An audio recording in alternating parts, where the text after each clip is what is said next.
industry through the community, right into your home. It's the Green Room, and we're on. What's going on, everybody? It's Les from Cannabis Wiki. We are here with our award-winning cannabis social influencer and best-selling author with over 2 million Facebook followers, 130,000 Instagram followers, our North American cannabis flower, your Jackie Childs.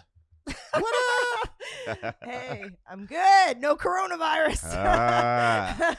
Welcome to the Green Room, everybody. Thanks for tuning in. Yes, we have a super duper special guest on the legal side of things today. Yeah, we're Skyping in our guests for the next little while, playing it safe. Yes, we are. Well, it's not so much playing it safe. We're just following fashion with Canadian health standards for the betterment of everybody. Yeah, I don't want to get sick. Nobody wants to get We sick. already were sick after Vancouver. We don't need any more of that. Listen, this is Canada. You get sick here. It's wintertime. It's true. 6 months, it's cold. It's true. It's cold. We deal with some serious flu around here. All right, well, who's our guest today? Well, I say and sanitize. Yes, definitely keep washing hands. Not too much hands to the face, right? No puff, puff, pass, guys. Now that's over. Yeah, that's for now. Unless you chilium. I've seen that. Oh, yeah. Yes, we had a guest teach us that. How do you say it again? Chilium? Chilium. I like it. Yeah, That's we're going to cool. have another guest that's going to show us how to really get it done. Yeah. But right now, we have a special guest today. Who's much smarter than we are. Very, very much. And right? she's a lawyer and we're podcasters. Woohoo! Our lawyer in-house today is Caryma Sa'd. Hello. What's going on, lady? Welcome to the Hi, Green Room. thank you so much for having me. Thanks for coming on. I appreciate that. Thank you for being here. So let's get into it. And why don't you tell everybody exactly who you are and what it is you specifically do? In the So cannabis space. my name is Caryma Sa'd. I am a lawyer, and my practice focuses primarily on housing and criminal law with a niche in cannabis. So wherever cannabis intersects with those areas, I try to get involved. I also do a fair bit of media advocacy, public legal education, really just trying to keep people informed, aware, all about that access to justice. Dig it. I dig it. I'm just like, I like following her and I follow her on all her socials, and because she shares a message and information and can get pretty serious without hate and without a lot of anger and without a lot of that's why I mean, we can have advocacy without so much anger, right? That's why I enjoy following you. 100%. And it's, I think it's often counterproductive, to approach things with a negative attitude. Now, that's not to say that there aren't issues worth being outraged over. For sure. But the style that I take in my litigation practice, as well as my advocacy, is just inform people. They will come to their own conclusions. I can throw in my 2 cents, and sometimes people will agree, sometimes not. But it's more about getting the information out there. And you can lead a horse to water, and not every horse will drink. Yeah, exactly. Well What's said. the biggest thing in like landlord tenant act? What's happening right now? What are you finding? What are your people coming to you about? Well, since legalization, I guess one of the most common issues I deal with are tenants who have medical prescriptions and are now in a situation where their landlord or the condo board is purporting to ban smoking or growing, and it can be a real serious human rights issue. Are you allowed to do that, and or no? You're just not allowed to do that. Yeah, what is the legal stature for that, for people that rent? So human rights law is quasi-constitutional in Canada. And what that means is you can't easily supersede it with some other rule or regulation. It pretty much reigns supreme, subject to the Constitution. And so in practical terms, if someone has a disability that requires cannabis as a form of treatment or medication, they are entitled to accommodations, and that could mean exceptions to the rule, or it can mean sort of extra measures taken to ensure that they're able to do what they need to do. I guess, and the threshold is undue hardship. So from a landlord's perspective, if the accommodations require something that is just not feasible to do, then you might have sort of a conflict of interests. And again, where you see that happening is if there are other residents who are complaining about the smell, for example, or there's damage being caused, that could trigger undue hardship. So it's very case by case. So where does a renter stand with the ability to grow 4 plants? Yeah, I was just legally? wondering that. What about your 4 legal plants? Can you grow in a rental? So I'll start by saying that I am specific to the Ontario context. Okay. So the rules do vary a little bit from province to province. Okay. Here, unless your lease prohibits growing specifically, you're entitled to do so. And it's not much different than having whatever tomato plant or basil or whatever else you're growing. You just might need to take some extra precautions, again, to ensure that you're not bothering anyone or causing any damage. Aside from that, there's no restrictions in the law. So as it stands right now, the renter can actually grow 4 plants regardless of how it stands, as long as there was no paperwork between him and the landlord stating the prohibiting of growing cannabis. Exactly. And you would see that mostly at the time of signing your lease. So it's something that, it's tough to negotiate in this kind of rental market, to be perfectly honest. But, if there's nothing in your lease, if your lease is silent, then the default is you're allowed to, unless you're encountering these other issues where you're causing trouble. So I'm just thinking now what you're saying. So you go through a whole legal situation. Okay, I'm allowed to smoke my cannabis. I'm a medical patient. I rent. But then can't he just raise the rent, or can't he just say you're too loud, or can't he just find another way to get you out? Does that happen? So as far as raising the rent goes, there are pretty specific rules for rent control in Ontario. But you're not wrong that landlords may try to find ulterior or alternate reasons to boot someone. And they do have the flexibility of doing that. It's still pretty difficult to evict a tenant in Ontario, but that depends a little bit on the housing context. So if you're in an apartment building surrounded by other renters, you're actually a bit safer than if you are renting someone's basement, because in that case, they can say, you know what, we just want to take the basement over for ourselves. So you have to go. Right. So it varies from one situation to the next. But you're absolutely right that, you can win on one front and then face a different kind of battle. So where we stand right now, what is the biggest thing that you're facing with renters and cannabis? I think that there's a lot of misinformation and stigma. And so we're only a couple of years out from legalization versus decades of propaganda, right? And landlords have a lot of preconceived notions about what it means to have a tenant who is a cannabis consumer or patient, what it means to have someone growing plants. Is it going to burn down my house? Is it going to be mold? Am I going to be flooded? So there's all of these horror stories that are in landlords' minds. And so unless someone has actually taken the initiative to educate themselves, it may be a knee-jerk reaction, and I'd rather not deal with it at all. I just want an easy, simple tenancy. So combating that has been sort of the main, approach.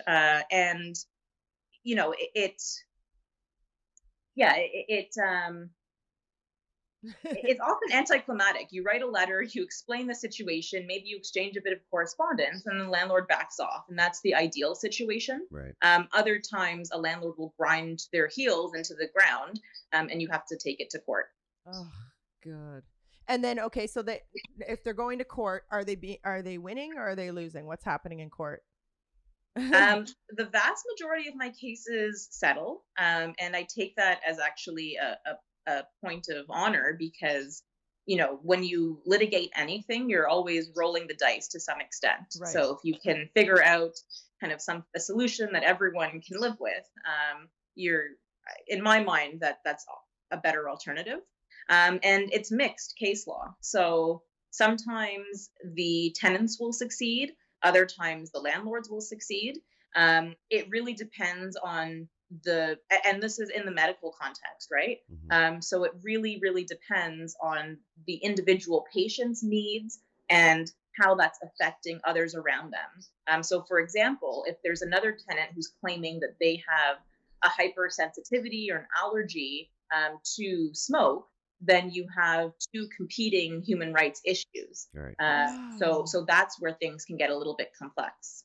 Wow. I was just thinking, how would that happen? I have extreme asthma and allergies, and you're next door smoking away. So how do you, oh no. That turns and I mean, there's all sorts of things that landlords can do, right? So the most basic, simple solutions like weather stripping units, setting parameters, make sure you're smoking with the windows open, trying to coordinate between tenants so that, hey, I'm about to medicate, maybe you want to shut your window for the next half hour. And then more extreme measures, which could involve replacing an HVAC system if it's not cost prohibitive, Right. or even relocating one of the tenants if there are different units available. Right. Wow. That it can get tricky. So who do you represent? Would you represent the renter, or would you represent the owner landlord?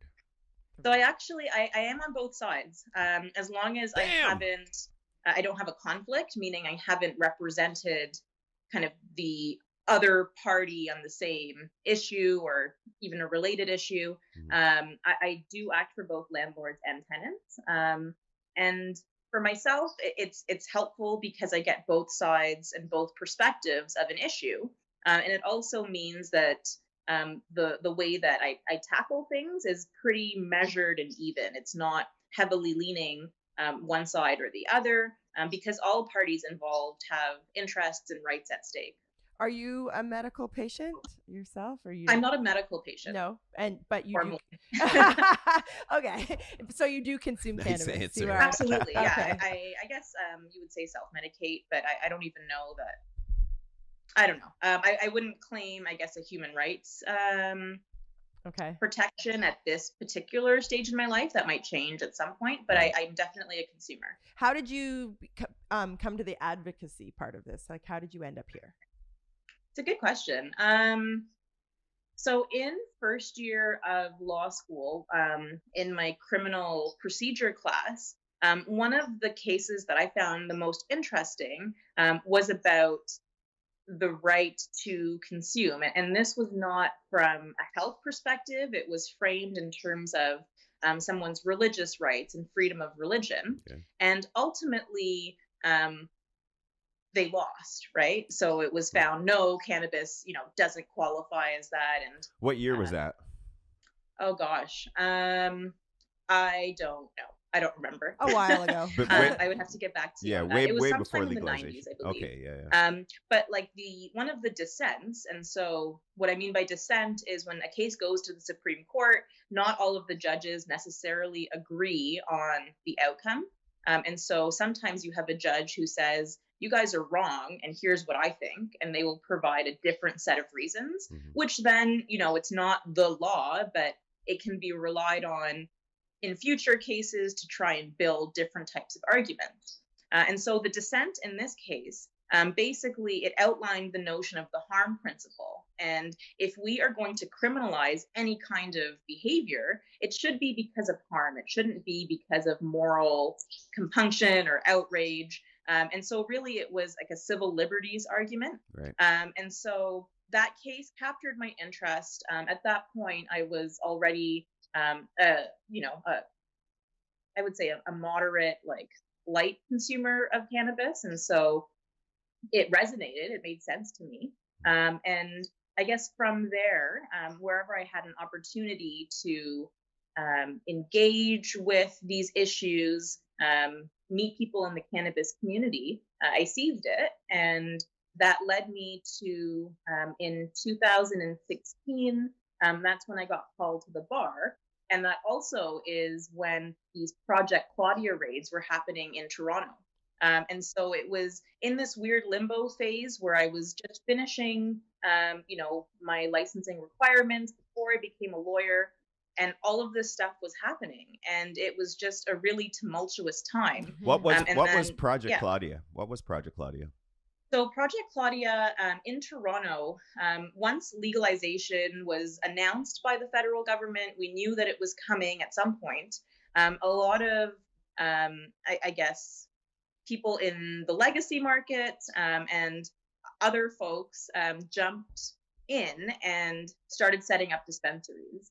And some of these were actual compassion clubs that had been running for quite some time. Others were more pop-up shops, really just capitalizing on this new market, a gray market, so to speak. And so Project Claudia was a coordinated raid by Toronto police, where a bunch of these dispensaries were hit at the same time. And so hundreds of people were arrested. It was a really huge operation. And I was actually in Kensington Market, sort of sitting in a cafe, watching police take out bags of weed from Canna Clinic and walking people out in cuffs. And what was really striking about the situation is customers who didn't understand what was happening would go up to the door, like sort of try to open it, knock, look, see that there's police, and then like run away.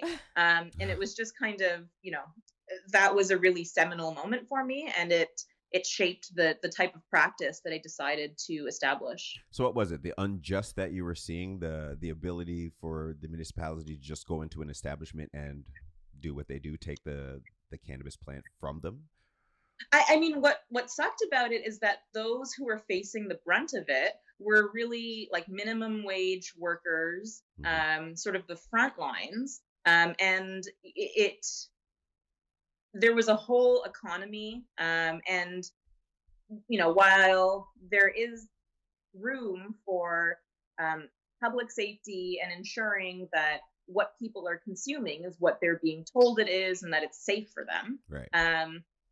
I think that it was a misguided use of resources, and it was unfair. And a lot of these compassion clubs that I was describing, like ultimately never reopened because the legal fees were too much. The landlords got cold feet.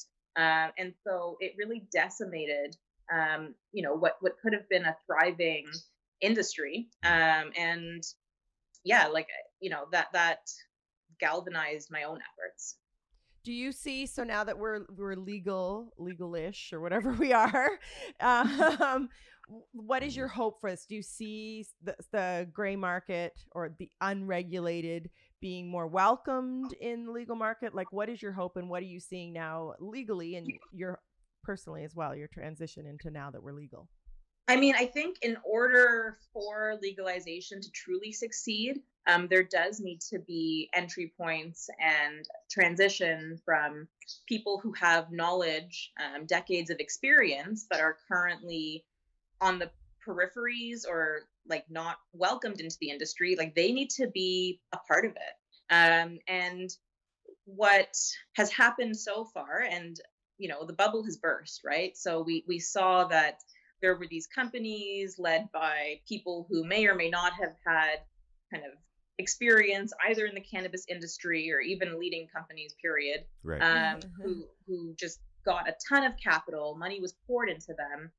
The money was spent in really bizarre ways that don't better anything for consumers, or and it was just kind of, that's where we are today, right? Like there are companies that are failing that have 3 months left of money, like 6 months left. Right. So these giants who were supposed to be, these Canadian industry leaders, it didn't work out. And I think it's because, cannabis isn't a plant that really lends itself towards mass production or commodification.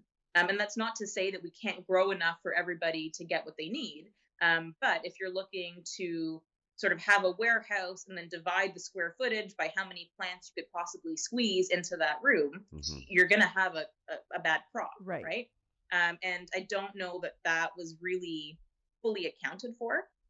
So what I would like to see in the industry are sensible regulations, fact-based, evidence-based, focusing on the issues that matter. So not regulation just for the sake of jumping hoops, Right.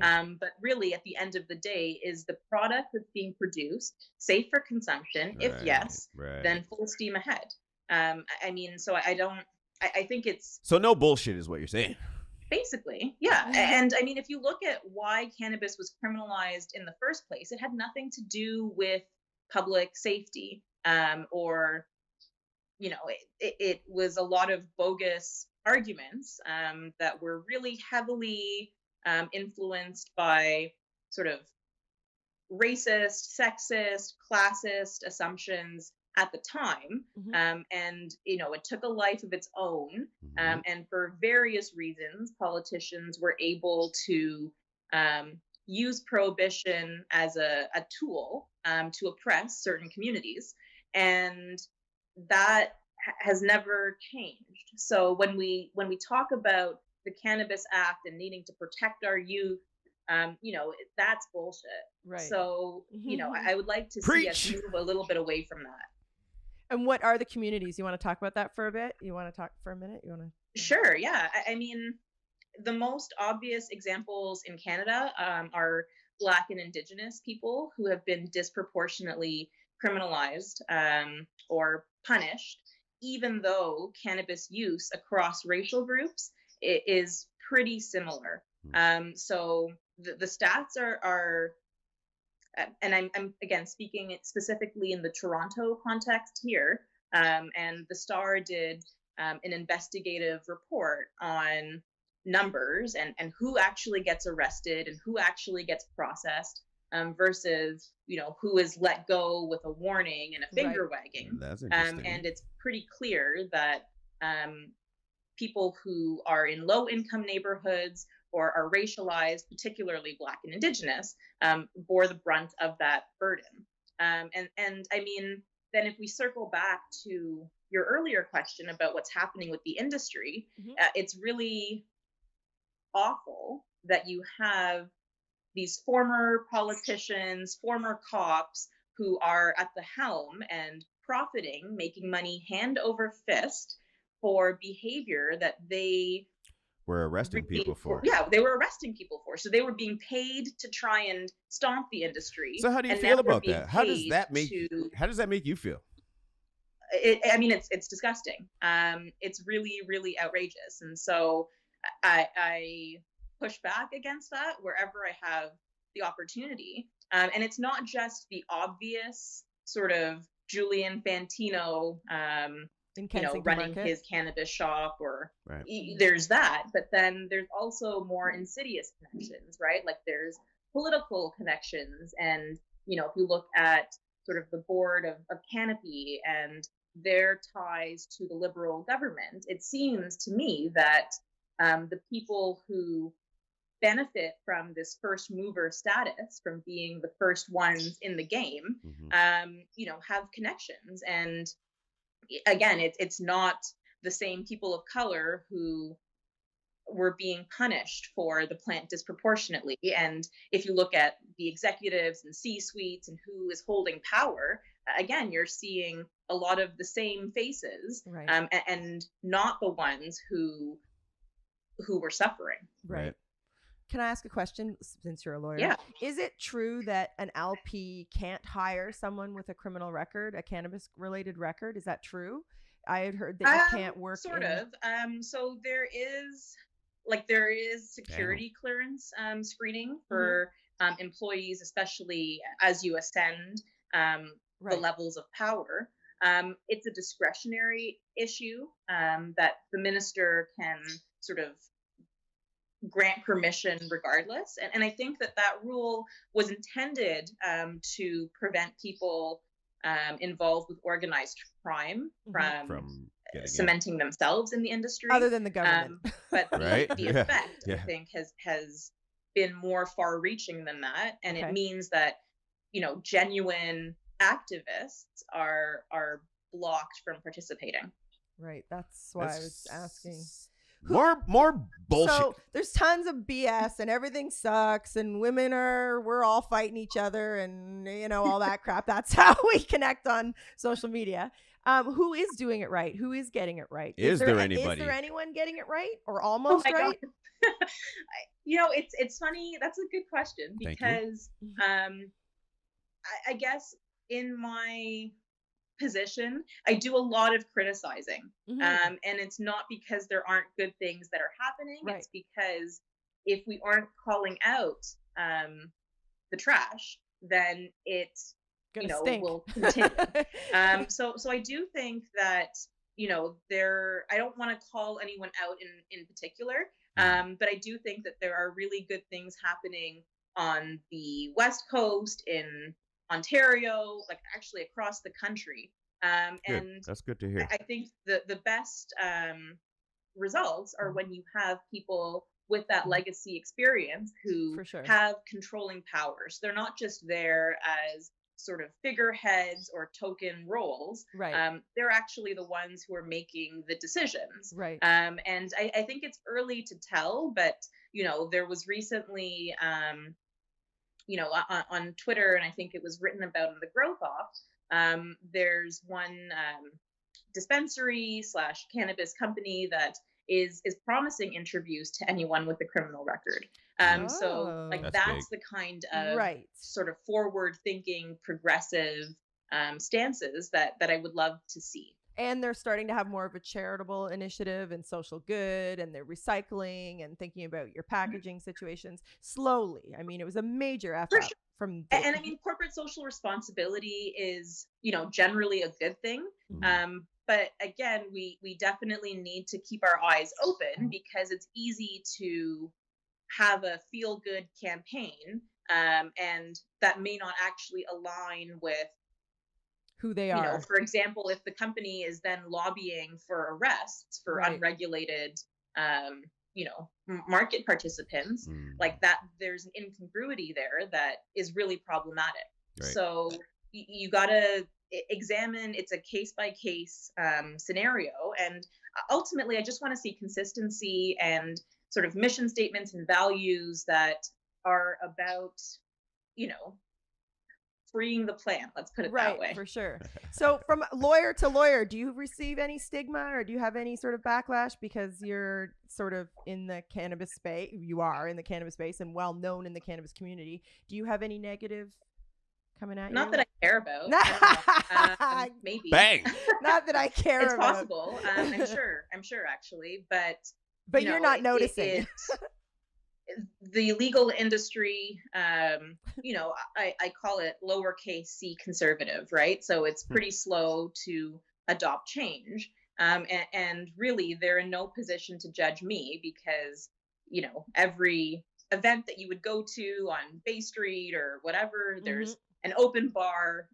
You go into a partner's office and they have sort of their little mini fridge that's adequately stocked. So, it's, again, there's definitely stigma. But if people stop for a second to consider kind of their own behavior, it's misplaced. And I think that that's changing. And, I will say, so I've been now practicing for about 3.5 years. When I started out, I was a lot less vocal than I am now. So it's something that comes with time and finding my feet. And now I'm in a position where, okay, you don't like what I do, like, go fuck yourself. But, oh man, that'll be our soundbite.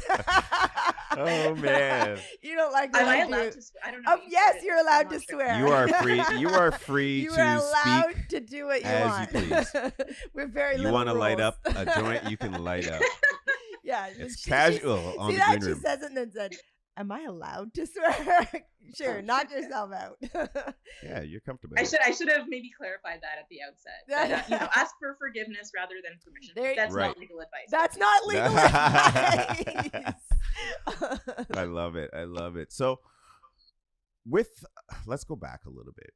So when let's go back just before I guess legalization, when there was all the dispensaries Raids. Yes, and they were putting up the cinder blocks in front of.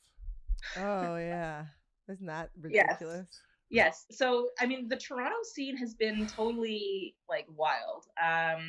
It's like watching a drama play out. So there were cinder blocks. There was one particular dispensary cafe, and they were very resilient. So despite being raided or locked down, they would just pop right back up and keep opening. There was a period of time where they actually, the locks couldn't be barred because there was someone who was living sort of in, not in the store, but like in a living above it or something, right? Yeah, exactly. There was a shared point of access, and so then there's tenancy rights that come into play there. Ultimately, that so-called loophole was closed to the detriment of this individual. But anyway, cinder blocks came into play because they just wouldn't stop, and so the city, with funding from the province, as we've subsequently learned, they spent about $300,000, I believe, putting blocks up, and then cafe would have their own person who came and removed the blocks, and the city put them back up again, and then cafe set up on the sidewalk. Yeah, they had a little market out front. Their little tables. It was a whole saga. People did get arrested.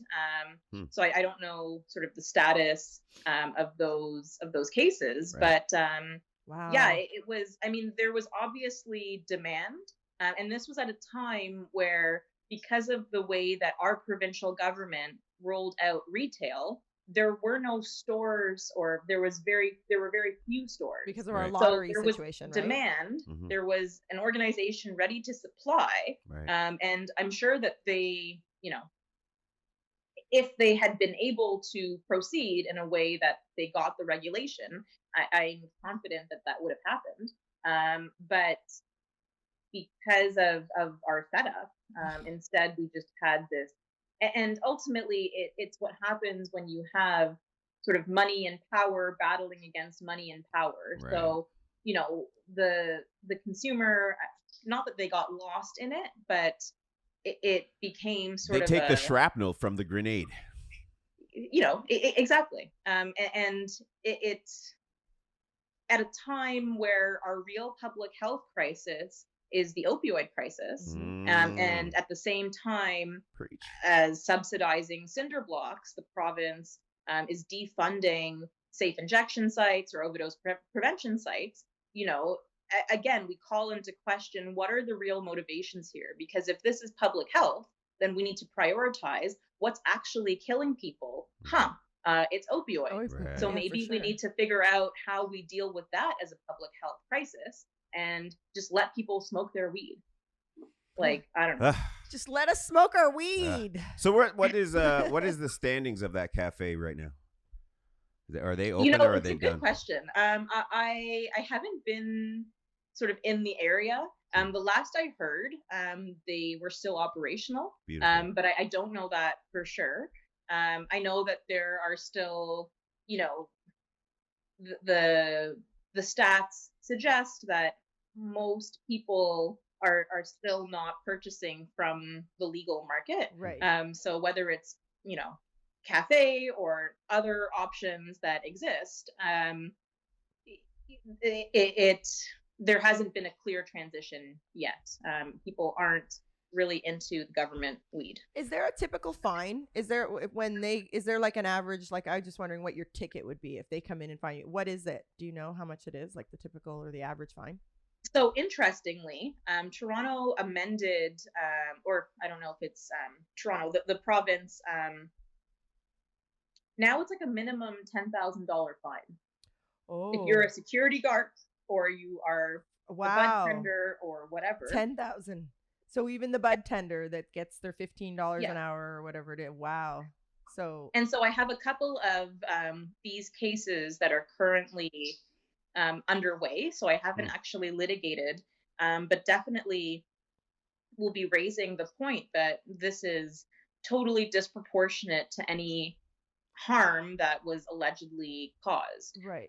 So the establishment or the government has really, like, they're doing their best to ramp it up and make it not appealing to continue. Right. And we'll see how that actually plays out. I'm also aware that in BC, there was something absurd like a 1.5 million like dollar fine. Like, so the numbers are Wow. just totally out of whack to Ridic- any harm supposedly caused.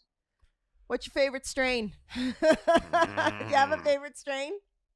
I don't know that it depends, I guess, on The one's mood or the mood. setting? Yeah. I'm sort of a buffet kind of gal, like generally, right? So if you put it in front of me, I'm gonna enjoy it. Right. I like that answer. That That's the truth. That is there you go. beautiful answer. We may use that. We're I like buffet the kinda- buffet, man. I mean, it's true in food, in life. Yeah, like I will enjoy what's put in front of me. For I sure. dig it. So this is like something I'm just thinking of because I'm looking at all your books behind. What are you currently reading? Let's not even ask about what she's currently reading. Yeah. What is going on with Evil Woman Evil right Women in behind you? history. So what's crazy is that I actually have 2 copies of this, one that I purchased for myself and then one that someone gave me as a gift. So I don't know what that says about me. But the book itself, it's a look at 10 different like women throughout history, Right. sort of subverting the notion that, purity and innocence and women can't be murderers. And I mean, which is a weird way to approach equality, I guess. Right. But it's, Right. and it ranges from like sort of historical figures right up to Karla Homolka. So Wow. Okay. it just kind of details the lives of these people and, how they were treated by the criminal justice system or in the case of certain rulers, how things played out for them. Right. So it's a fun read. I also have the most evil dictators and the most evil pirates. You're the kind of lawyer I want. Okay. No wonder you're always cool in the pocket when you're debating with somebody. Because I see you don't get upset. You've got a very calm and cool way you deliver your work, which is very impressive. Thank you. She doesn't get upset unless she appreciate has to get Hey, upset. no problem. It's easy to notice. So here's a question for you. How do you see, or should I say, the legal framework for cannabis and the way the municipalities have dropped the ball so bad in your field of work, do you see this smoothing out sometime for the consumer, the end user, just the people in general? I am optimistic. It was, it's a good thing that we're even having this conversation, right? And there's not a lot of countries where we could be talking about Right. this and being critical in this way. Many are still at the phase before us where Right. it's, how do we stop, these mass arrests, etc. Yeah. So that's already a good thing. And I think that as time goes on, as people in power, either themselves start to consume or their family members or their friends, and they realize, okay, maybe this, It's not devil's so bad. lettuce is it's a blown up idea. It's not as Right. bad as we thought it was. Right. I think that we will see a culture shift. I think the fastest growing demographic of cannabis consumers are actually people who are boomers or older than that. And that's, of course, who is currently holding a lot of these positions of power. So again, I think that we will start to see that shift. And as we start to, as well, shake up who is in leadership roles, that also will have an effect. So I don't think that we are doomed to this hellscape forever. It really is just a matter of combating decades of stigma and propaganda. And, we're already past the hump where the people who have made their money and are out of the game and are now focusing on other, new shiny things. Mushrooms. So No shit. once they are gone and removed, I think that the true sort of OGs, are going to rebuild and, that's how we got legalization in the first place, right? Like, Right. because of people willing to put themselves on the line who are, Passionate. consenting adults doing a non-violent activity and doing it well. So eventually, that will pop through. It's, you have the concrete and the grass come through regardless, right? So I think it's a matter of time, and that can be sped up with sort of culture shifts and really putting pressure on the people in charge to, show us the evidence. Like, why are you establishing these rules instead of those, right? Right. Here's something. What's the best bit of information you could give a renter? Yeah, one of our listeners, like, say they're renting and like, okay, let's get some juice. Give them some power. Okay. The most important thing a renter can do is document. So what I mean by that, if you are having any sort of issue, right? So, it could be a leaky tap. It could be your landlord showing up uninvited, unwanted. It could be any number of things. You have to keep detailed records. So even if that means you have a notebook that's specific for, your tenancy issues, and you just jot down date, time, brief description. It can be a physical notebook. It can be in your phone, like a smartphone, a notepad. You could just be emailing yourself on a very long thread. Having a clear chronology is important. And so that's also true if you're on the receiving end of complaints. And so you want to, continue medicating. Maybe you're documenting that when you're medicating or what format you're using. And it can be a tedious thing, but it also is a lifesaver when it comes to providing evidence and proof and backing up your claims. That's the most important thing you can do, because otherwise, if you go before a tribunal and you say, well, my landlord always does this, or this sink has been broken forever, that's not compelling, and it's not going to get you anywhere. Right. So be smart and document. Conversations orally are fine. Maybe you follow that up with an email or a text message, further to what we spoke about. Here's my understanding. Just, cover your ass, I guess, is the best thing renters a little and bulletproof landlords vest for you. Cover your ass.